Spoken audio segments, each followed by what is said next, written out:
इंतहाई बासलाहियत और टैलेंटेड अदाकारा सना जावेद ने जियो टीवी के सुपरहिट ड्रामा खानी से शोहरत पाकर लाखों दिलों में घर किया।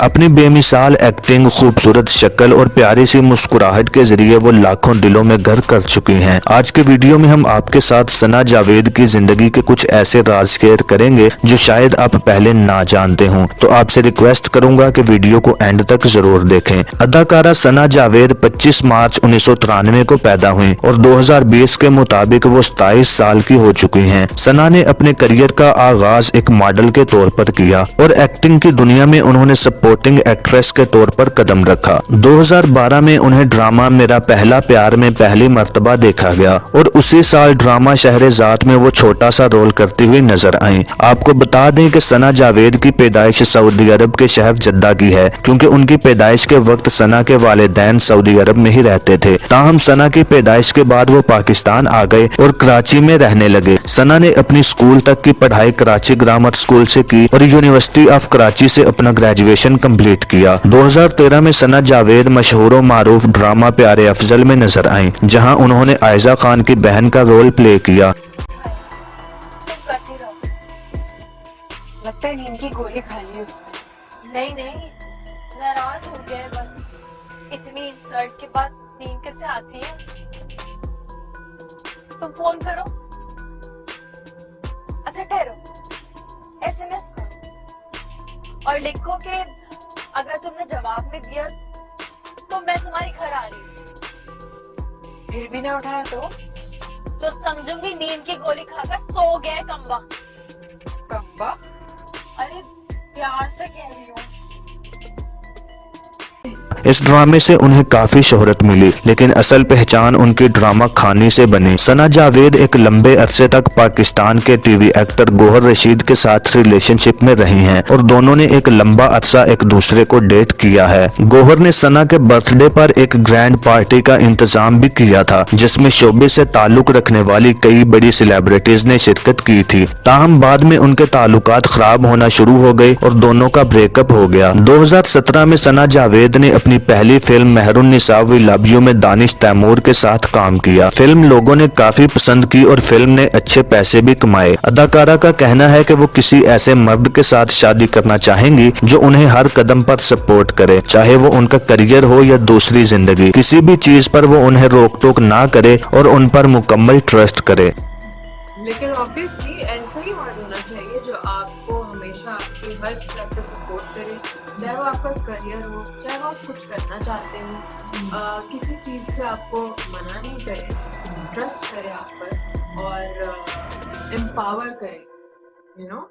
सना जावेद का मानना है कि खूबसूरत शक्ल और खूबसूरत जिस्म का सहारा लेकर कोई शोबिस में कामयाब नहीं हो सकता। बिलाशुबा लोग आपकी शक्ल को नोटिस करते हैं और हो सकता है कि खूबसूरती की वजह से आपको छोटे मोटे रोल्स के जरिए शोबिस इंडस्ट्री में एंट्री भी मिल जाए, लेकिन ये एंट्री आर्जी और बहुत कम वक्त के लिए होगी। अगर आप इस इंडस्ट्री में हकीकी कामयाबी चाहते हैं और अपनी पहचान बनाना चाहते हैं तो उसके लिए आपके अंदर टैलेंट होना बहुत जरूरी है और एक्टर्स को मेहनती और प्रोफेशनल होना चाहिए। साल 2016 सना जावेद के लिए गेम चेंजर साबित हुआ। उनका मशहूर मारूफ ड्रामा जरा याद कर उस साल का कामयाब तरीन ड्रामा था, जिसने TRP के छप्पड़ फाड़ दिए थे। नाज़रीन, सना के ज्यादातर फैंस यही समझते हैं कि उनकी पहली film Mehrunisa we love you थी, लेकिन ये हकीकत बहुत कम लोग जानते हैं कि इससे पहले उन्हें फिल्म रंगरेजा में बिलाल अशरफ के साथ कास्ट किया गया था, लेकिन अपने बिजी शेड्यूल की वजह से वो इस फिल्म में काम नहीं कर सकी थी। सना के अलावा उनके छोटे बहन भाई भी शोबिज में कामयाबी के साथ कदम रख चुके हैं। उनके छोटे भाई का नाम अब्दुल्ला जावेद है, जो कि मॉडलिंग की दुनिया में धूम मचा रहे हैं और आइडियाज, एडन रोब और इनरलाइन क्लॉथिंग जैसे बड़े बड़े ब्रांड्स के लिए मॉडलिंग करते हुए नजर आते हैं। उसके अलावा उनकी छोटी बहन हिना जावेद मशहूर मारूफ ड्रामा मेरे पास तुम हो में हानिया की बहन वतीरा का किरदार निभाती हुई नजर आई थी, यानी कि ड्रामा मेरे पास तुम हो में वो हीरा मानी की बहन बनी थी। सना जावेद का एक इंटरव्यू में कहना था कि जब उन्हें ड्रामा रुसवाई ऑफर हुआ और उन्होंने इसका स्क्रिप्ट पढ़ा तो उन्हें कई दिन तक नींद ही नहीं आती थी, क्योंकि उन्होंने इस करैक्टर को अपने ऊपर तारी कर लिया था। आपको बता दें कि इस ड्रामा में एक लड़की के साथ रेप होता है और इसी करैक्टर को सना जावेद ने निभाना था।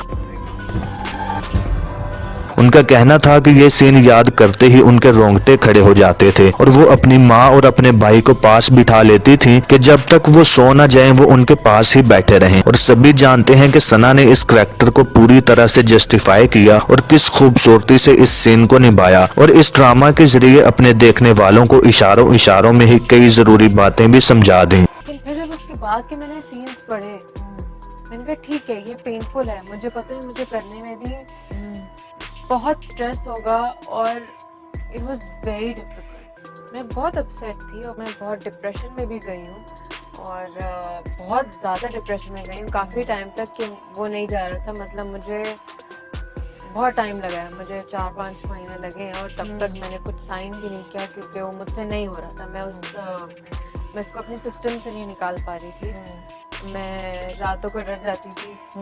मैं सो नहीं रही थी। मैं अपने भाई को और अम्मी को कहती थी आप उस वक्त तक बैठे रहें जब तक मैं सो। बोलती हूँ I didn't just play Sameera, I lived that character. ये गई थी कोई 6-8 महीने तो गई थी, काफी लंबा। हाँ, क्योंकि बीच में डेट्स नहीं हो रही थी किसी की और रमज़ान भी आ गए थे और काफ़ी लोगों ने पहले से बोला था कि उनको जाना भी है वेकेशंस वगैरह पे, तो उस वजह से। But hats off to Rubina's direction, absolutely. और जो राइटर ने जिस तरह से लिखा है, जी। आई मीन हम लोग जो भी सीन्स करते थे ना आमना, हमारा ये इट्स ऑल टीम वर्क। मुझे बहुत मज़ा आया है ये सब करने में क्योंकि जो भी सीन होता था उससे पहले हमारी एक कॉन्फ्रेंस होती थी। सारे एक्टर्स बैठे होते थे कमरे में, डायरेक्टर सबके पास स्क्रिप्ट होती थी, जो सीन में होता था हमारी कॉन्फ्रेंस होती थी। हमने सेम टू सेम वो नहीं किया जो लिखा हुआ था, लेकिन ये कि हमने अपने अपने इनपुट हम जरूर देते थे। बिल्कुल फर्क पड़ता है। आई थिंक मैंने उनको ये बोला, मैंने कहा मेरा नहीं ख्याल आपसे अच्छा कोई इसको सेंस कर सकता था या समझ सकता था एक औरत का पेन, एक क्योंकि वो खुद एक बहुत स्ट्रॉन्ग और हेडस्ट्रॉन्ग है वो औरत, और तो इस चीज को वही समझ सकती थी जिस तरह समीरा है। मैं और वो बहुत एक जैसे, हम लोग का ना बहुत मिलता है एग्जैक्टली, हम लोग जिस तरह के हैं।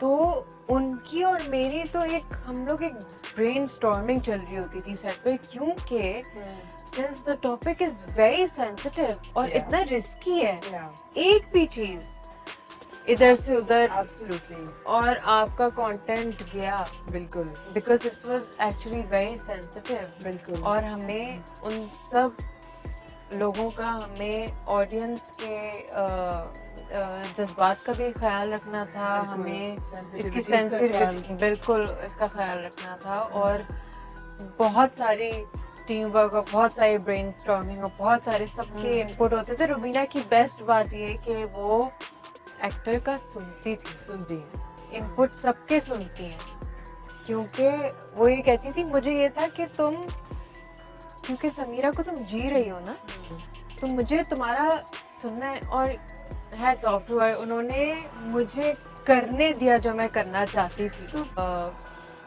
आई थिंक जिस तरह का मुझे फीडबैक आ रहा है, जितनी अप्रिसिएशन है,